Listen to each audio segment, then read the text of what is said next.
મારું નામ સવિતા છે. હું 29 વર્ષની એક ગૃહિણી છું અને વિધવા છું. મારા પતિના અવસાન પછી હું ખૂબ જ એકલી પડી ગઈ હતી. મારી સાથે ફક્ત મારી 5 મહિનાની નાની દીકરી હતી. તેના માટે જ હું જીવતી હતી. અમારા ઘરમાં એક જેસીબી મશીન હતું, પરંતુ પતિના જવાથી મારે એક યુવાન ડ્રાઈવરને રાખવો પડ્યો. ધીરે ધીરે અમારી વાતચીત વધવા લાગી અને તે મને દરેક કામમાં મદદ કરવા લાગ્યો. એક દિવસે સાંજે તે ઘરે આવ્યો. મેં તેને જમવા બેસાડ્યો અને અમે બંનેએ સાથે મળીને જમવાનું ખાધું. જ્યારે જમીને તે જવા નીકળ્યો ત્યારે મેં તેનો હાથ પકડી લીધો અને આગળ જે થયું. મિત્રો, અમારી પારિવારિક સ્થિતિ ખૂબ સારી હતી. લગભગ 4 વર્ષ પહેલાં મારા લગ્ન સંદીપ નામના યુવાન સાથે થયા હતા. સંદીપ ગ્રેજ્યુએટ હતો, દેખાવમાં ખૂબ જ હેન્ડસમ, પાતો, ફિલ્મના હીરો જેવો લાગતો. ઘરની સ્થિતિ સારી હોવાથી અમે જેસીબી મશીન ખરીદી લીધું હતું. આખા ગામમાં બીજું કોઈ જેસીબી મશીન નહોતું, તેથી અમને ઘણું કામ મળતું અને ઘરમાં સારી આવક થતી.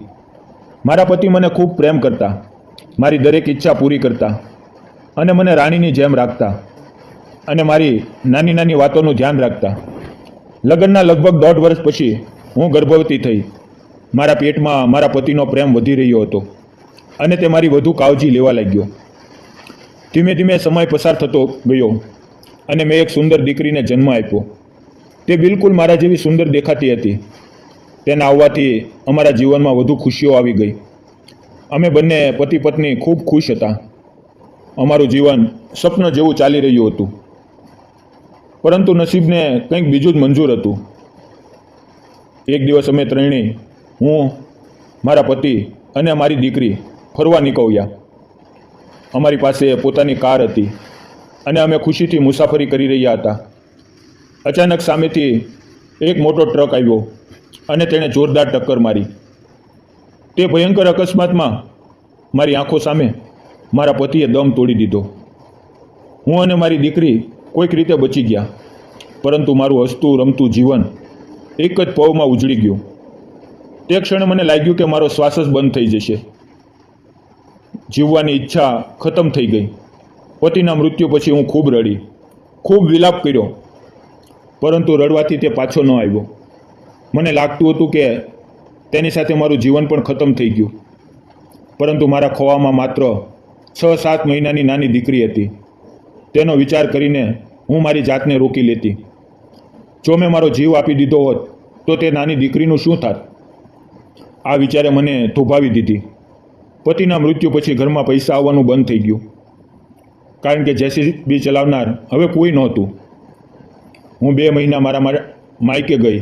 મારા માતા પિતાએ મારી ખૂબ સંભાળ રાખી. તેણે મને સમજાવ્યું કે મારે કોઈ ડ્રાઈવર રાખવો જોઈએ, કારણ કે જેસીબી બંધ રહેશે તો અમારી આર્થિક સ્થિતિ બગડશે. દીકરીને સારું શિક્ષણ આપવા માટે જેસીબી ચલાવવું જરૂરી હતું.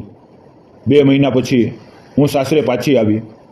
મારા પતિના માતા પિતા પહેલાં જ ગુજરી ગયા હતા, તેથી તે ઘરમાં ફક્ત હું અને મારી નાની દીકરી જ રહેતા હતા. ઘરની શાંતિ અને એકલતા ક્યારેક મને અસહ્ય લાગતી. આવા સમયે મારા માતા પિતાએ મને સહારો આપ્યો અને અમારા એક સંબંધીમાંથી જેસીબી ડ્રાઈવરની વ્યવસ્થા કરી. તેમણે ફોન કરીને કહ્યું કે આજે એક યુવક આવશે. તે જેસીબી ખૂબ સારું ચલાવે છે અને અમારા સંબંધિત છે. તેનું કોઈ જોનાર કે સાંભળનાર નથી, તેથી તેની રહેવાની વ્યવસ્થા તારે જ કરવી પડશે. તેને જમવાનું પણ તારે જ આપવું પડશે. પરંતુ તે દિલનો ખૂબ સારો માણસ છે. માતા પિતાની વાત સાંભળીને મને થોડી રાહત થઈ, પરંતુ મનની અંદર ખાલીપણું અને એકલતા હંમેશા રહેતી. મારા જીવનનો તે સમય એટલો મુશ્કેલ હતો કે દરેક પળે હું મારા પતિને યાદ કરતી અને આંખોમાંથી આંસુ વહેતા. પરંતુ દીકરીની માટે મારે મારી જાતને સંભાળવી પડતી, કારણ કે તે જ મારો જીવવાનો સહારો હતો.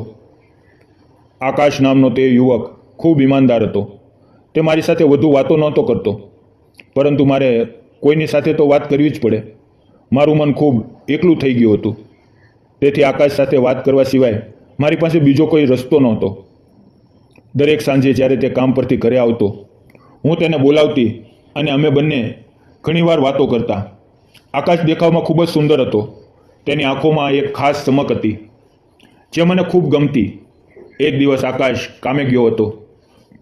બપોરના લગભગ 4 વાગ્યા હશે અને અચાનક મારી દીકરીને ખૂબ તાવ આવ્યો અને તે તડપવા લાગી. અમારા ગામથી 4-5 કિલોમીટર દૂર હોસ્પિટલ હતી, પરંતુ મને ગાડી ચલાવતા નહોતું આવડતું. દીકરીની હાલત જોઈને મારું હૃદય ધડકી ઉઠ્યું. હું ખૂબ ગભરાઈ ગઈ. શું કરું તે સમજાતું નહોતું. ગભરાહટમાં મેં તરત જ આકાશને ફોન કર્યો અને રડતા રડતા કહ્યું, આકાશ, મારી દીકરી ખૂબ બીમાર થઈ ગઈ છે. તેને તીવ્ર તાવ આવ્યો છે. તેને હોસ્પિટલ લઈ જવી પડશે. મેં ગભરાયેલા અવાજે કહ્યું, શું તું તરત આવી શકા છો? તેણે ત્યાંનું કામ તરત છોડી દીધું અને ઝટપટ ઘરે પહોંચી ગયો. તેણે અમારી ગાડી ચાલુ કરી અને અમે ત્રણેય, હું, મારી દીકરી અને આકાશ, હોસ્પિટલ પહોંચી ગયા. ડૉક્ટરે મારી દીકરીની તપાસ કરી, ઇન્જેક્શન આપ્યું અને થોડી દવા લખી આપી. હું મારી દીકરીને છાતી સાથે ચાપીને બેઠી હતી.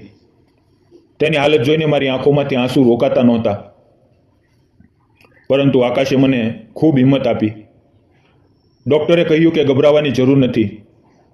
દવાઓ આપ્યા પછી તે ઠીક થઈ જશે. આ સાંભળીને મારું મન થોડું શાંત થયું. પછી અમે ઘરે પાછા આવ્યા. સાંજે મેં દીકરીને દવા પીવડાવીને સુવડાવી દીધી અને રસોડામાં જમવાનું બનાવવા લાગી. તે દિવસે મારા હૃદયમાં આકાશ પ્રત્યે એક વિચિત્ર લાગણી જાગી. મેં તેને કહ્યું, આકાશ, આજથી તું ઘરે જ જમવાનું ખાઈ લેજે. બહારથી ડબ્બો લાવવો અને એકલા બેસીને જમવું મને બિલકુલ ગમતું નથી. શરૂઆતમાં આકાશે થોડો ઇનકાર કર્યો, સંકોચ બતાવ્યો, પરંતુ આખરે તેણે હા પાડી. તે દિવસે અમે પહેલીવાર સાથે બેસીને જમ્યા. મારા હૃદયને ખૂબ શાંતિ અને સંતોષ મળ્યો. આકાશ ફક્ત મારી દીકરીને હોસ્પિટલ લઈ જવામાં જ મદદગાર નહોતો, પરંતુ કરિયાણું લાવવું, બજારમાં જવું, ઘરની દરેક જરૂરિયાત પૂરી કરવી, દરેક નાની મોટી બાબતમાં તે મારો સહારો બની ગયો હતો. મને તેને કામ સીંધવામાં કે કહેવામાં ક્યારેય ખચકાટ ન થતો, કારણ કે તે પણ પૂરા દિલથી દરેક કામ કરતો. ધીમે ધીમે અમારી વચ્ચે એક વિચિત્ર સંબંધ બનવા લાગ્યો. કદાચ મને આકાશ ગમવા લાગ્યો હતો અને મારા મનમાં તેના પ્રત્યે એક અલગ જ આકર્ષણ થવા લાગ્યું. એક દિવસ જમ્યા પછી અમે બંને ઘણીવાર વાતો કરતા રહ્યા. વાતચીત દરમિયાન મેં તેને પૂછ્યું, આકાશ, હવે તો તારા લગ્નની ઉંમર થઈ ગઈ છે. તું લગ્ન ક્યારે કરીશ? તે ધીમે હસીને બોલ્યો, માલકીન, મારી હાલત એવી છે કે મારી આગળ પાછળ કોઈ નથી. મને કોણ પોતાની દીકરી આપશે? તેનો જવાબ સાંભળીને મારા હૃદયને જાણે કોઈ ચુંબન થઈ. મેં તરત કહ્યું, તું મને માલકીન ન બોલ, મારું નામ સવિતા છે. મને નામથી જ બોલાવ. શરૂઆતમાં તે થોડો સંકોચ કરતો રહ્યો, પરંતુ મેં આગ્રહ કર્યો તો આખરે તેણે મને નામથી બોલાવવાનું શરૂ કર્યું. તેના મોઢામાંથી સવિતા સાંભળતા જ મારા હૃદયમાં એક અજાણી નરમ લાગણી જાગી. આમ જ કેટલાય દિવસો વીતી ગયા. પતિના મૃત્યુ પછી હું ખૂબ એકલી પડી ગઈ હતી, પરંતુ આકાશની હાજરીએ મારા જીવનમાં એક નવું સપનું જગાડવાનું શરૂ કર્યું. જેમ કે કાળા વાદળો પછી સૂરજની કિરણો આવે, પરંતુ નસીબે ફરી મારી કસોટી લીધી. થોડા દિવસો પછી હું જાતે બીમાર પડી ગઈ. મને ડેન્ગ્યુનો તાવ થયો. શરીર સંપૂર્ણ થાકી ગયું હતું. તીવ્ર તાવથી શરીરનું દરેક અંગ બળતું હતું. હું ખરાબ હાલતમાં હતી. આંખોમાંથી આંસુ વહેતા હતા, પરંતુ મારી સંભાળ લેનાર કોઈ નહોતું. તે સમયે આકાશે જ મને હોસ્પિટલ લઈ જઈને મારી સારવાર કરાવી. લગભગ 4-5 દિવસ સુધી હું ખૂબ નબળી હાલતમાં હતી, પરંતુ તે દરમિયાન આકાશે જે રીતે મારી સેવા કરી તે જોઈને મારું હૃદય તેના માટે લાગણીઓથી ભરાઈ ગયું. તે મારી પાસે બેસીને મને પાણી આપતો, દવાઓ સમયસર આપતો અને ઘરનું કામ પણ સંભાળતો. આ બધાએ મારા મનમાં તેના પ્રત્યે આભારની સાથે એક ઊંડું અપનાપણું પણ જન્માવ્યું. તે બીમારીના દિવસોએ મને અહેસાસ કરાવ્યો કે આકાશ ફક્ત એક મદદગાર હાથ નથી, પરંતુ મારી અને મારી દીકરીના જીવનનો અસલી સહારો છે. આકાશ ખૂબ ઈમાનદાર હતો. તે મારી સાથે બહુ ઓછી વાત કરતો, પરંતુ હું કોની સાથે વાત કરું? તેથી જ્યારે તે સાંજે કામ પરથી ઘરે આવતો હું તેને બોલાવી લેતી અને અમે ઘણી વાર વાતો કરતા. તેની સાથે વાત કરવાથી મારું હૃદય હળવું થતું. જ્યારે હું સંપૂર્ણ રીતે સાજી થઈ ગઈ ત્યારે એક સાંજે જમવાનો સમય થયો, પરંતુ આકાશને ઘરે આવવામાં મોડું થઈ રહ્યું હતું. મેં તેને ફોન કર્યો તો તેણે કહ્યું કે તેને થોડું મોડું થશે, તમે લોકો જમી લો. મેં પણ ઠીક કહી દીધું, પરંતુ મને જમવાનું બિલકુલ નહોતું ગમતું, કારણ કે મને રોજ તેની સાથે જમવાની આદત પડી ગઈ હતી. હવે સાંજ પસાર થઈ ગઈ, રાત થઈ અને 11:30 વાગ્યા. આકાશ ઘરે પહોંચ્યો. તેણે દરવાજાની ઘંટડી વગાડી. મેં દરવાજો ખોલ્યો અને ધીમા અવાજે કહ્યું, આજે કેટલું મોડું થઈ ગયું, આવ, હું તેને જમવાનું પીરસું. તેણે તરત પૂછ્યું, તમે જમી લીધું? હું હળવું હસીને બોલી, ના, મેં હજી નથી જમ્યું. તેણે થોડા ગુસ્સાથી પરંતુ ચિંતાથી ભરેલા લહેકામાં મને જોઈને કહ્યું, તમને કેટલી વાર કહ્યું છે કે મારી રાહ ન જોશો, જમી લેશો, મારા માટે તમે ભૂખ્યા ન રહો. તેના આ વાક્ય સાંભળીને મારી આંખોમાં આંસુ આવી ગયા, કારણ કે તેના દરેક શબ્દમાં મારા માટે સાચી ચિંતાની ઝલકતી હતી. અમારી આંખો થોડી ક્ષણો માટે એકબીજા સાથે મોવી, જાણે હજારો લાગણીઓ બોલ્યા વિના વ્યક્ત થઈ રહી હતી. પછી અમે બંને જમવા બેઠા. અમે પેટ ભરીને જમ્યા અને તેની પ્રેમભરી વાતોના કારણે મેં 2-3 રોટલી વધુ ખાઈ લીધી. જમ્યા પછી ઘણું મોડું થઈ ગયું હતું. આકાશ જવા માટે ઊભો થયો. જ્યારે તે જઈ રહ્યો હતો મેં અચાનક તેનો હાથ પકડી લીધો. મારું હૃદય જોરથી ધડકી રહ્યું હતું, પરંતુ મેં હિંમત એકઠી કરીને કહ્યું, આકાશ, મારે તને કંઈક કહેવું છે. તે થોડો આશ્ચર્યથી બોલ્યો, બોલો. હું મારા હૃદયની લાગણીઓ રોકી શકી નહીં અને ધીમા પરંતુ નક્કર અવાજે બોલી, આકાશ, જ્યારથી તું આવ્યો છે મારા ઘરમાં ફરીથી સુખ શાંતિ થવા લાગી છે. હું ખૂબ એકલી થઈ ગઈ હતી, પરંતુ તારી સાથે વાતો કરવાથી મારું મન હળવું થાય છે. મારા જીવનમાં એક નવો આનંદ પાછો આવ્યો છે. તું મારી અને મારી દીકરીની એટલી ચિંતા કરે છે કે હવે તારા વિના હું મારા જીવનની કલ્પના પણ નથી કરી શકતી. શું તું મારી સાથે લગ્ન કરીશ? મારા આ શબ્દો સાંભળીને તેણે મારી આંખોમાં ઊંડે નજર નાખી અને હું પણ તેની આંખોમાં જોઈ રહી. તે થોડી વાર ચૂપ રહ્યો, પછી ધીમેથી બોલ્યો, તમે તો જાણો છો કે હું ખૂબ ગરીબ છું. લોકો શું કહેશે કે મેં તમને દગો આપ્યો, તમારી સ્થિતિ જોઈને તમારી સાથે લગ્ન કરી લીધા. સાચું કહું તો મને પણ તમે ખૂબ ગમો છો. તેની વાતને વચ્ચે જ કાપતા મેં નક્કર અવાજે કહ્યું, મને સમાજ સાથે કોઈ લેવા દેવા નથી.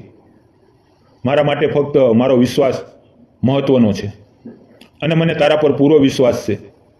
મારા આ શબ્દોથી તેની આંખોમાં આંસુ ચમકી ઉઠ્યા. અમારો સંબંધ ધીમે ધીમે વધુ સુંદર થતો ગયો. એકબીજાનો સ્વભાવ અને આદતો અમને વધુ ગમવા લાગ્યા અને તે મારી અને મારી દીકરીની પહેલાં કરતાં પણ વધુ કાળજી લેવા લાગ્યો. મને તેમાં જીવનભરનો એક સાચો સાથી અને મજબૂત સહારો મળી ગયો. તેથી અમે બંનેએ લગ્ન કરવાનું નક્કી કર્યું.